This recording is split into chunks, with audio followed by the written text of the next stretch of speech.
Oke, Assalamualaikum warahmatullahi wabarakatuh. Kita lanjutkan pembahasan kita di termokimia ya. Sebelumnya kita sudah membahas tentang energi reaksi kimia ya, delta H, delta U, dan work P delta V ya. Kemudian kita juga sudah membahas bahwa energi-energi tersebut merupakan sistem keadaan, fungsi keadaan ya, state function. Artinya apa? Hanya bergantung pada kondisi awal dan kondisi akhir saja. Dia lintasannya untuk mencapai kondisi tersebut bagaimana tidak peduli kita ya. Oke, kita lanjutkan kemudian kita sudah menganalisis cara menghitung entalpi ya. Jadi dengan pengukuran langsung melalui namanya alatnya kalorimeter. Oke.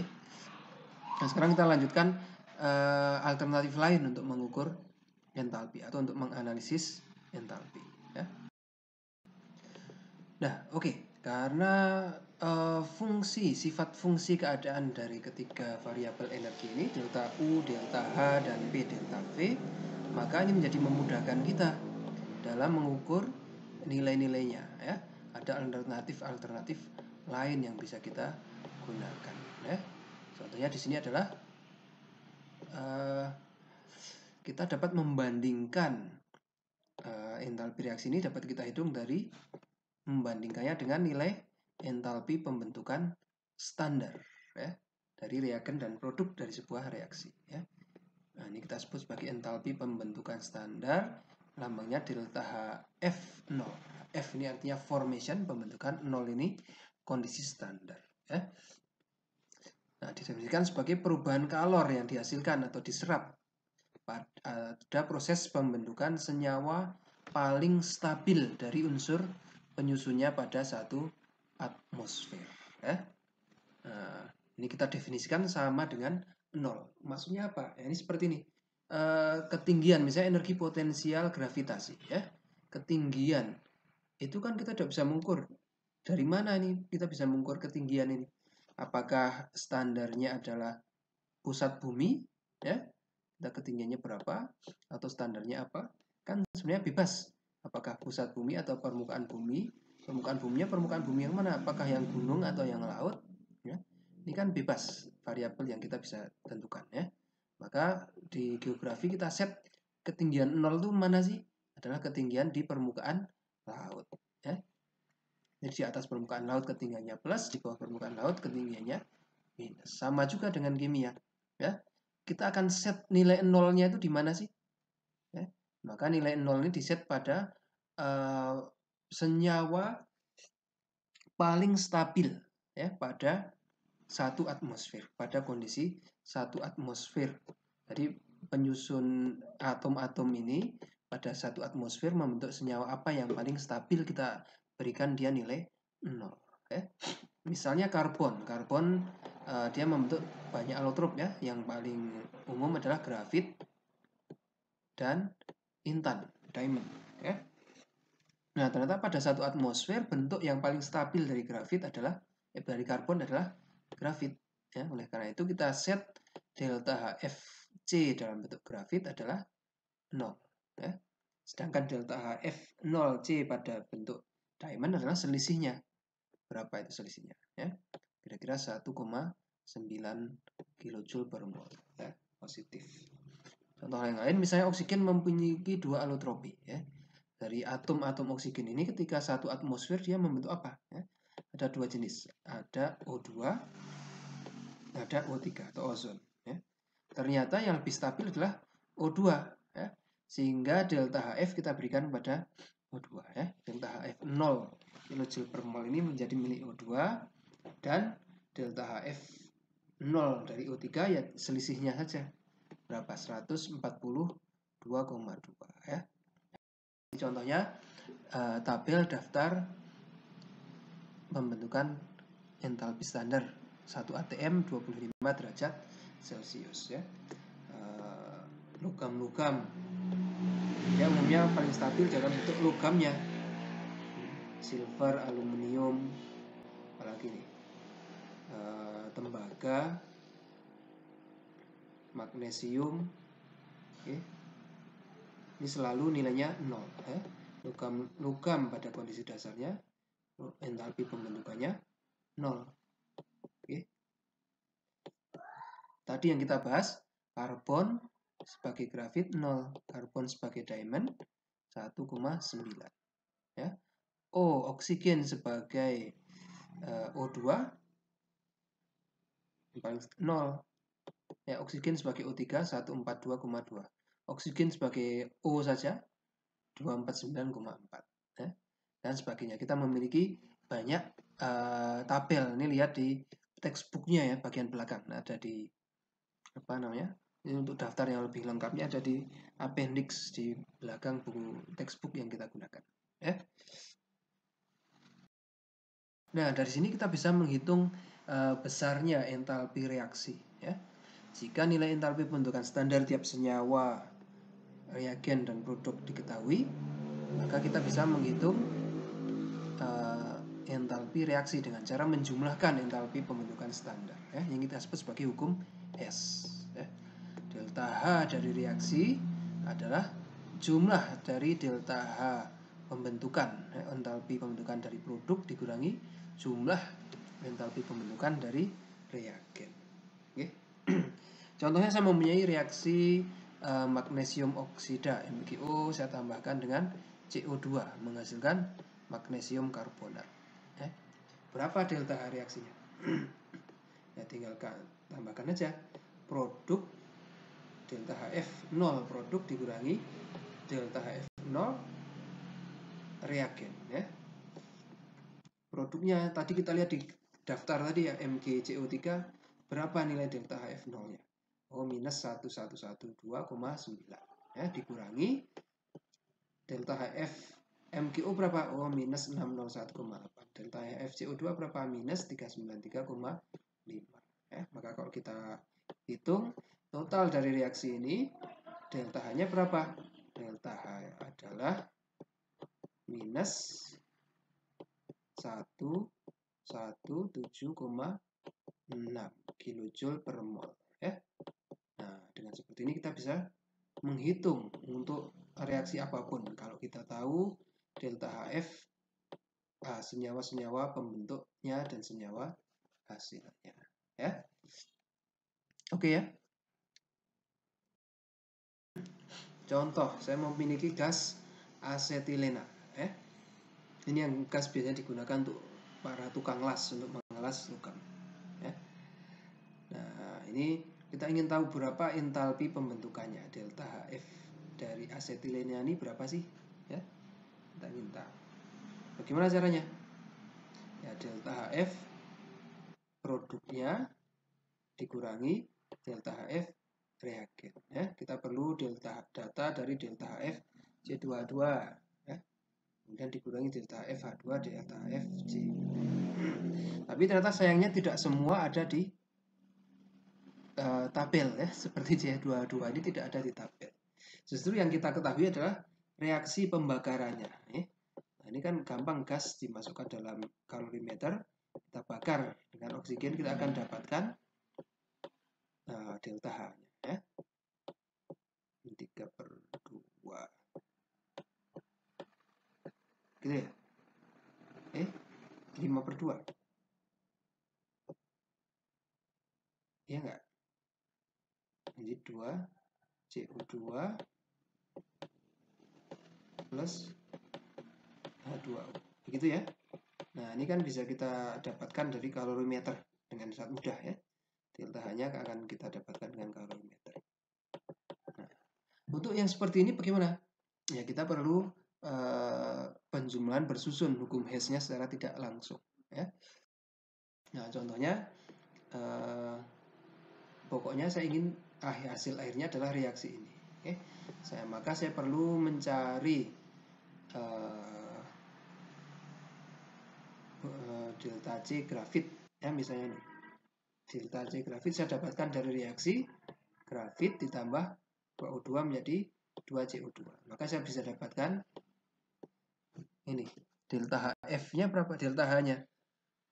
Nah, delta 2. Kayaknya kita lihat ya. Ini ada 2, ini ada 2, ini ada 2. Kenapa harus 2? Karena di bawahnya untuk reaksi ini kita perlu 2C, ya. Enggak 2 grafit.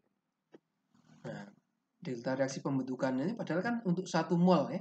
Maka kalau ini saya tulis 2 mol, berarti 2 kalinya ya. 2 kalinya delta F0 dari CO2 ya. Kan ini dikurangi 0 dikurangi 0 ya. Maka kita bisa dapatkan 2 kali sekian minus 393,5 kJ per mol. Dan saya juga perlu ada H2. Oke. Maka saya bisa tuliskan di sini H2 plus setengah U2 misalnya menjadi H2U. Delta HF0 pembentukan H2U berapa? Nah, minus 285,8. Oke. Terus saya mempunyai data pembakaran asetilen. Ya, misalnya seperti ini. Asetilen ketika dibakar dengan O2 menghasilkan CO2 plus H2O. Tetapi asetilennya di sisi, saya perlu di sisi kanan, maka saya balik ini bersamanya ya. Nah, maka saya bisa coret ini. H2O dengan H2O hilang, 2 CO2 dengan 2 CO2 hilang, oksigen 2 ditambah setengah, 2 setengah atau 5/2. Ini 5/2 juga hilang. Sisanya apa? Grafit, H2, dan asetilen ya. Nah, ini menjadi grafit, H2, asetilen. Delta H-nya berapa? Ya tinggal saya jumlahkan saja yang tadi. Ya. 2 kali minus 393,5 di minus 285,8 plus 1299,4. Ketemunya berapa tadi? Nah, hasilnya adalah 226,2 kJ per mol. Gitu ya. Oke, ini kita sebut sebagai hukum Hess. Bahwa reaksi kimia ini bisa seperti matematika ya, coret kiri kanan, coret kiri kanan. Nah, ada satu metode terakhir yang kita bisa manfaatkan untuk menghitung entalpi reaksi ya. Nah, ini kita gunakan namanya ikatan kimia ya, entalpi ikatan kimia.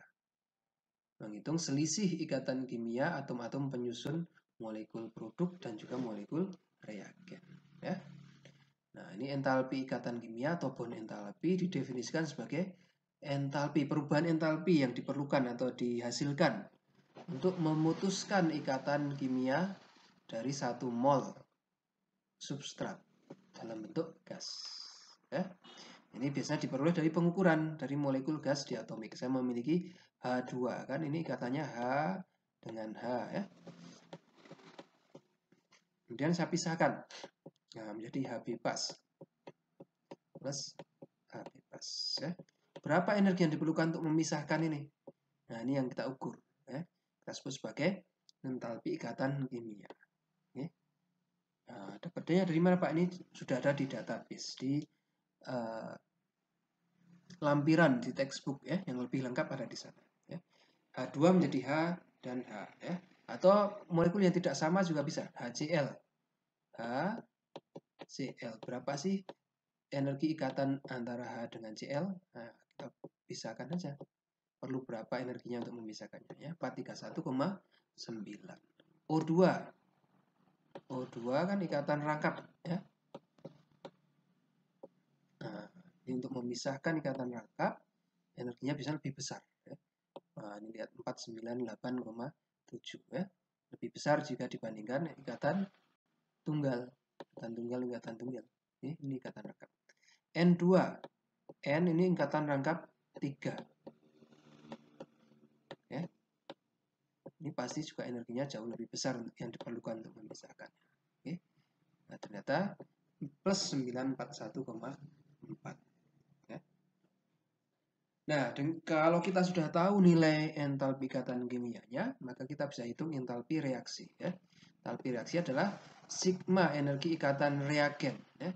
Energi ikatan yang harus diputuskan, dikurangi energi ikatan yang dibentuk. Ya. Kalau diputuskan kan biasanya perlu energi. Ya.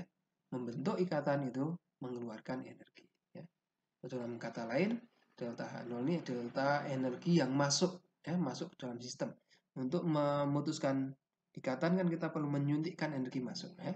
Dikurangi energi yang keluar dari sistem ya. Ketika ikatan terbentuk dia mengeluarkan energi. Oke. Jelas tidak? Nah, susah penjelasannya, tidak tahu bisa atau tidaknya kalau di penjelasannya. Kita baru akan tahu ketika sudah menyentuh soal. Oke, ini adalah daftar ikatan apa namanya? Entalpi ikatan ya. Kita lihat ini ikatan tunggal biasanya energinya kira-kira 300-an 400-an ya. Nah, ini kita lihat C single bond, C double bond, C triple bond, energinya naik ya. 300, 600, 800 ya. Ini juga sama, Cn single bond, Cn double bond, Cn triple bond ya. 200, 600, 800 ya. Ini juga sama, Co single bond, Co double bond, Co triple bond. 351, 745, 1076 ya.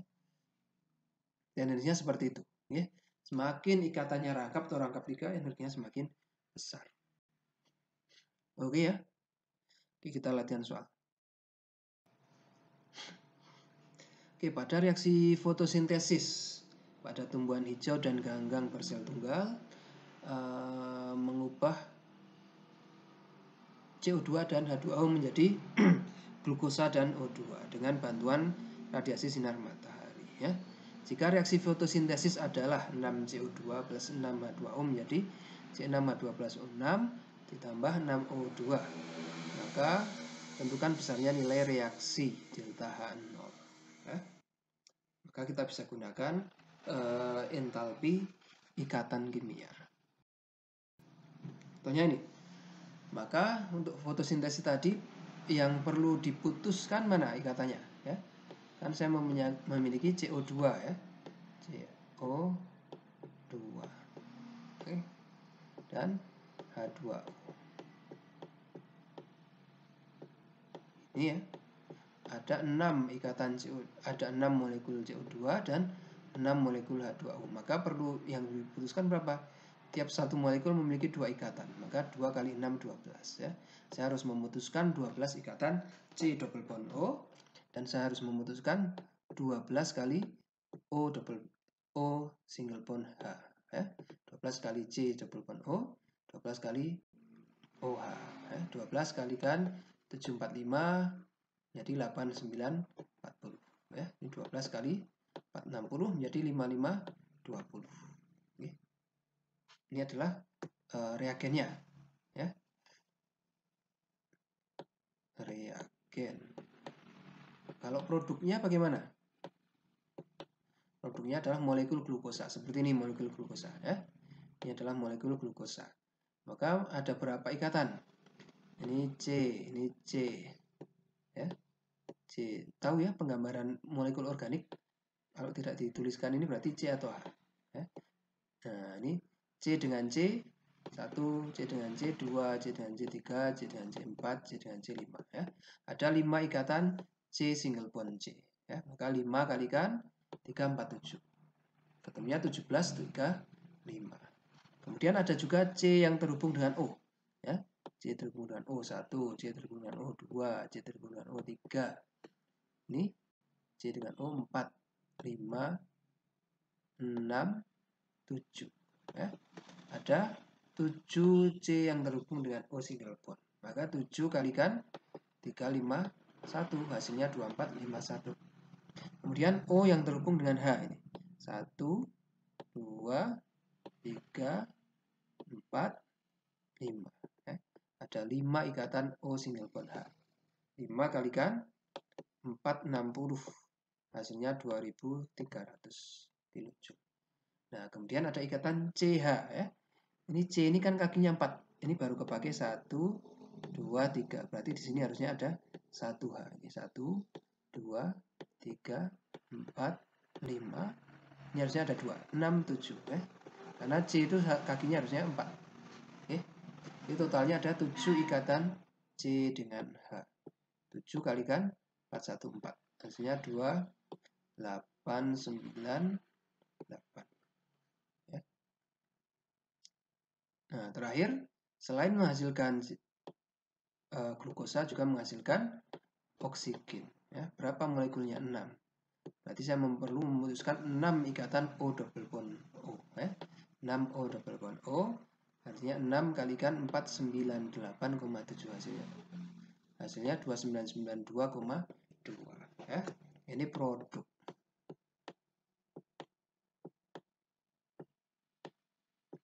Oke. Maka delta H0-nya berapa? Sigma energi ikatan dari reagen dikurangi sigma energi ikatan dari produk. Hati-hati ya. Di sini untuk bond energi ini umumnya kan kalau yang lain-lain metodenya di sini pasti produk dikurangi reagen. Untuk bond energi ini pas reagen dikurangi produk. Agak dibalik ya. Maka hasilnya adalah 14,460 ini dari reagen ya, dikurangi 11,548 ya, ini dari produk. Maka hasilnya adalah 2083,8 kJ per mol. Gitu ya. Oke. Mudah-mudahan bisa dipahami ya. Oke, bisa insya Allah. Kalau belum bisa ya ulang-ulang lagi sampai paham. Oke, kita cukupkan sekian. Berarti pertemuan selanjutnya kita bisa move on ke topik selanjutnya ya. Insya Allah chemical kinetik reaksi atau atau kesetimbangan, saya lupa. Oke, kita cukupkan dengan hamdalah bersama-sama. Alhamdulillahirabbil alamin. Assalamualaikum warahmatullahi wabarakatuh.